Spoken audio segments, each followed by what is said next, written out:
Objective 2.2 asks you to explain common threat vectors and attack surfaces. A threat vector is the path used to approach or enter a target. An attack surface is the collection of reachable technology, identities, trust relationships, and human decisions that could be abused. For example, a malicious email is a vector. The inbox, mail client, browser, identity system, endpoint, and user action are parts of the attack surface. Use 4 questions on every scenario. How did the threat arrive? What exposure made success possible? Which technical or human trigger moved the attack forward? And which control most directly breaks that chain? This objective covers messages, images, files, voice calls, removable devices, vulnerable software, unsupported systems, unsecure networks, open ports, default credentials, supply chain relationships, and social engineering. Avoid selecting a control only because it is generally useful. Match it to the path. Filtering reduces malicious messages, while patching reduces software exposure. Multi-factor authentication limits stolen password abuse, while independent verification reduces fraudulent requests. Remember the formula: path, exposure, trigger, and control. Email is a flexible message-based vector because it can deliver several attacks at once. An attacker can spoof a display name, register a lookalike domain, compromise a real mailbox, send a malicious attachment, link to a credential harvesting page, include a fraudulent invoice, or embed a QR code. Business context makes the message believable. A fake document share notice may copy a familiar service, while a payment request may appear to continue an existing conversation. Inspect the complete sender address, reply to address, destination, attachment type, wording, and requested action. A familiar display name is not proof of identity. Layered defenses include spam and reputation filtering, attachment sandboxing, link analysis, domain protections such as SPF, DKIM, and DMARC, multi-factor authentication, and a simple reporting process. Sensitive requests require independent confirmation. Use a known phone number or company directory rather than contact information in the suspicious email. On the exam, separate delivery from impact. Email is the vector, while the stolen credential, opened file, fraudulent transfer, or exploited application describes what happens next. Short message service and instant messaging are also message-based vectors. Smishing is phishing delivered through a text message. Common stories include a delayed package, locked bank account, unpaid toll, payroll problem, or urgent password reset. Small screens may hide the full destination, and shortened links conceal where the user will go. Instant messaging includes collaboration platforms, social media, and other chat services. A compromised coworker account can make a request feel trustworthy because the name, profile, and conversation history look familiar. Attackers may request a file download, approval, payment, credential entry, or multi-factor code. The delivery platform helps identify the term. Text message points to smishing, while collaboration chat points to instant message abuse.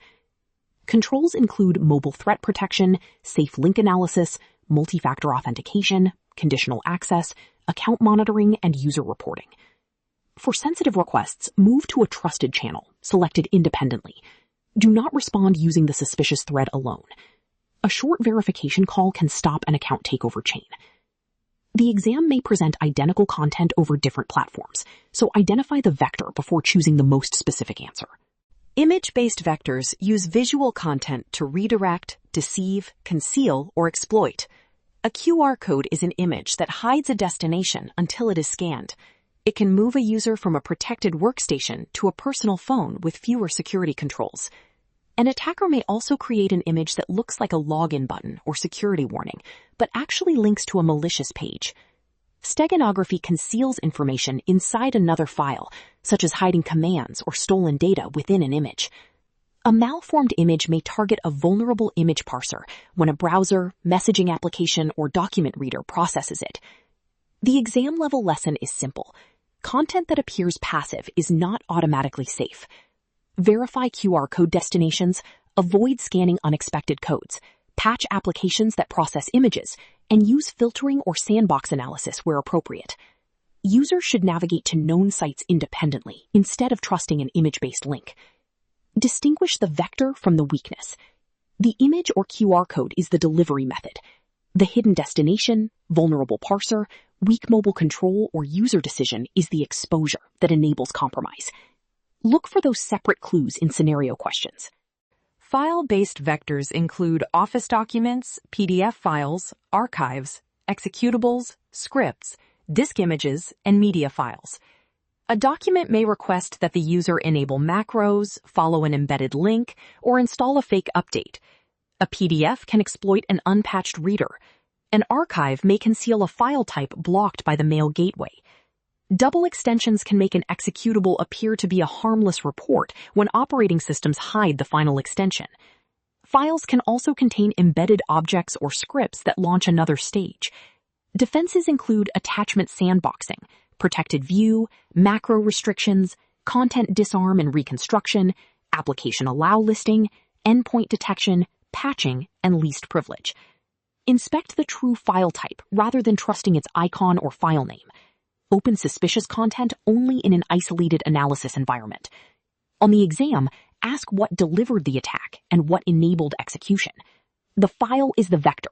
The vulnerable reader, enabled macro, excessive privilege, or unsafe user action is the exploitable surface. This distinction helps when several answer choices describe different points in the same chain. Vishing is phishing performed through a voice call. Attackers impersonate technical support, banks, executives, vendors, law enforcement, or government agencies. They use authority, urgency, fear, secrecy, and helpfulness to control the conversation. A caller may request a password, one-time code, remote access installation, payment, or transfer of sensitive information. Caller identification can be spoofed, so the displayed name or number is not proof. Deepfake audio can make an impersonation more convincing, but the correct defense remains process-based verification. End the call and use a trusted phone number obtained independently. Organizations can require callbacks, dual approval for payments, code words for unusual requests, and clear policies stating that support personnel never ask for passwords. Staff need an easy way to report suspicious calls. On exam questions, identify voice as the delivery method, and then identify the manipulation.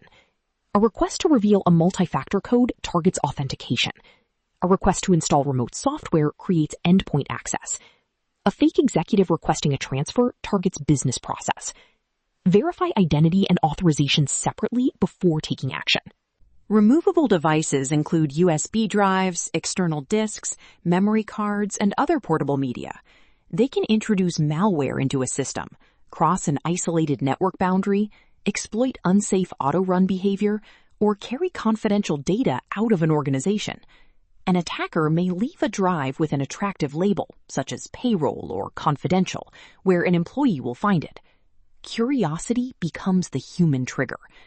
Even a device that appears empty may emulate a keyboard or another trusted device type. Controls include blocking unknown removable media, allowing only approved hardware, disabling auto-run, requiring encryption, limiting read and write access, logging transfers, and using endpoint device control software. Physical security and awareness are also important. Unknown media should be given to the security team, not tested on a normal workstation. In highly controlled environments, dedicated scanning stations may inspect approved devices. On the exam, remember that removable media is both a physical and technical vector. It can move code into a restricted environment or move data out. Match the control to the direction of risk and the sensitivity of the system. Vulnerable client software runs on an endpoint and processes attacker-controlled content or connects to remote services. Examples include browsers, email clients, Office applications, PDF readers, media players, and communication tools. A malicious website, file, image, or message may exploit a flaw when the client processes it. The resulting code usually begins with the permissions of the affected user, which is why least privilege matters. Reduce the surface by patching quickly, removing unused software and plugins, using protected or sandboxed modes, allowing only approved applications, and isolating higher risk activity. Endpoint detection can identify suspicious child processes, persistence, or network connections after exploitation. Configuration is as important as version.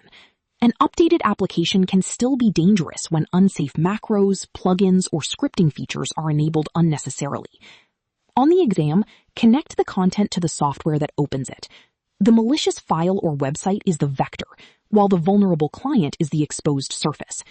If a scenario emphasizes an unpatched document reader, patching or upgrading that reader is more direct than a broad network control. The objective distinguishes client-based and agentless approaches.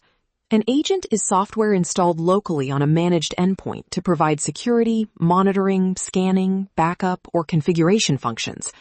Agents can observe local activity and may continue working when a device leaves the corporate network. However, they add code that must be updated, authenticated, and protected. Because an agent may run with high privilege, a vulnerable or compromised agent can create significant risk. Agentless systems communicate remotely using existing protocols, application programming interfaces, management services, or administrative credentials. They avoid installing local software, but depend on network connectivity and secure credential handling. A compromised agentless management account may reach many systems and create a large blast radius. Compare the two by asking where code runs, what credentials are stored, what privileges are required, how updates occur, and what visibility is available. Controls include least privilege, certificate-based authentication, credential vaulting, segmentation, rapid patching, and strong logging. Neither architecture is automatically safer. The exam expects you to understand the different exposures created by local code versus remote trust. Unsupported systems and applications no longer receive normal security fixes or vendor assistance. A legacy server may still perform its business function, but new vulnerabilities continue to appear while patches stop. Compatibility problems, unavailable expertise, and missing replacement parts can make incident response harder. Unsupported does not mean instant compromise. It means known risk accumulates and recovery options shrink. The preferred long-term control is migration, replacement, or upgrade. When that cannot happen immediately, isolate the system, restrict network access, remove unnecessary services, apply virtual patching through protective controls, monitor closely, maintain tested backups, and document an approved exception with a clear owner and retirement date. Avoid connecting unsupported technology directly to the internet. On exam questions, look for phrases such as end of life, end of support, vendor no longer provides updates, or required legacy application. Patching may not be available, so selecting upgrade or replacement is usually stronger than repeatedly scanning the same unfixable weakness. Compensating controls reduce risk temporarily. They do not restore vendor support. Unsecure wireless networks expose traffic and authentication over radio. Common risks include weak encryption, shared passwords, rogue access points, evil twins, deauthentication, and unsafe public hotspots. An evil twin copies the name of a legitimate wireless network so users connect to the attacker's equipment. The attacker may observe traffic, manipulate name resolution, or present a fake login portal.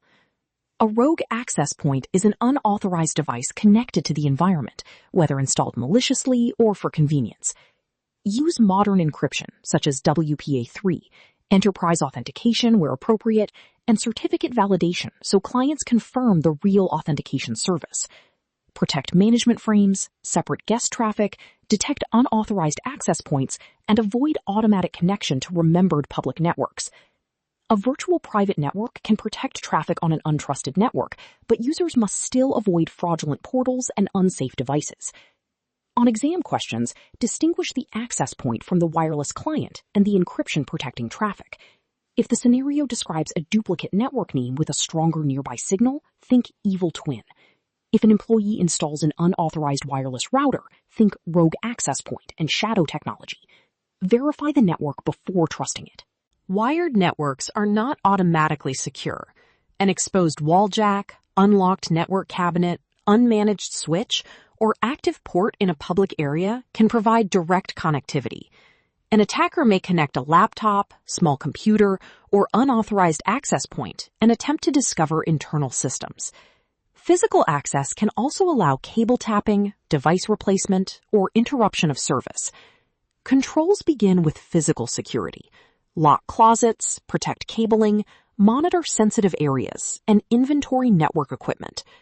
Disable unused switch ports and place unused interfaces in an isolated network. Network access control using 802.1x can require device or user authentication before granting access. Port security can limit allowed hardware addresses, although it should not be the only control because addresses can be copied. Segmentation reduces what a newly connected device can reach, while monitoring can detect unexpected links, address changes, or new protocols. On the exam, match the control to the clue. An unused active wall jack calls for disabling ports or network access control. An unlocked cabinet calls for physical security. A device that reaches sensitive servers after connection suggests missing segmentation. A cable changes the medium, not the need to authenticate and authorize. Bluetooth supports short-range communication among phones, computers, headsets, vehicles, sensors, and peripheral devices. Short-range reduces distance but does not eliminate exposure. Risks include unauthorized pairing, weak or reused pairing codes, discoverable devices, vulnerable Bluetooth services, tracking, and data theft. Terms such as bluejacking and bluesnarfing may appear in study materials. Bluejacking sends unsolicited messages, while bluesnarfing refers to unauthorized access or theft of information. For Objective 2.2, focus on Bluetooth as an unsecure network path and on the controls that reduce its attack surface. Disable Bluetooth when it is not needed. Use non-discoverable mode, reject unexpected pairing requests, verify that codes match on both devices, remove old pairings, update firmware, and avoid sensitive pairing in crowded, untrusted locations. Enterprise management can restrict profiles and monitor device configuration. On the exam, read what the attacker accomplished. An unsolicited message is different from stolen contacts or files. Unexpected pairing suggests a trust establishment problem, while exploitation of a known wireless flaw suggests patching. Do not assume that a small physical range provides sufficient protection. Radio signals and attacker equipment can extend beyond the distance a user expects. Open service ports represent reachable network services. An open port is not automatically a vulnerability because legitimate applications need communication. The risk comes from unnecessary exposure, vulnerable code, weak configuration, or access from the wrong source.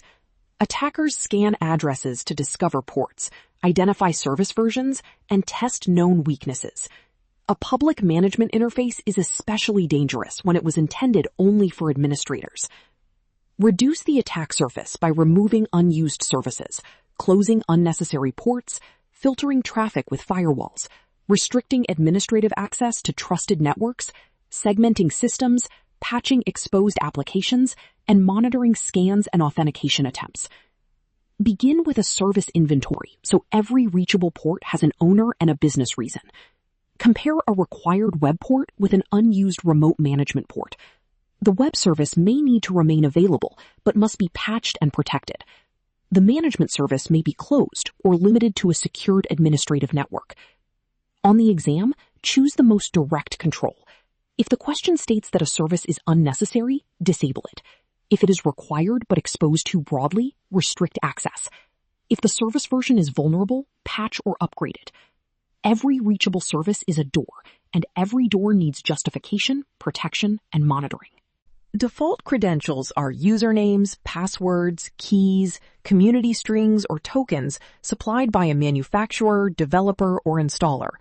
Attackers collect published defaults and automate login attempts against routers, cameras, applications, storage systems, and industrial devices.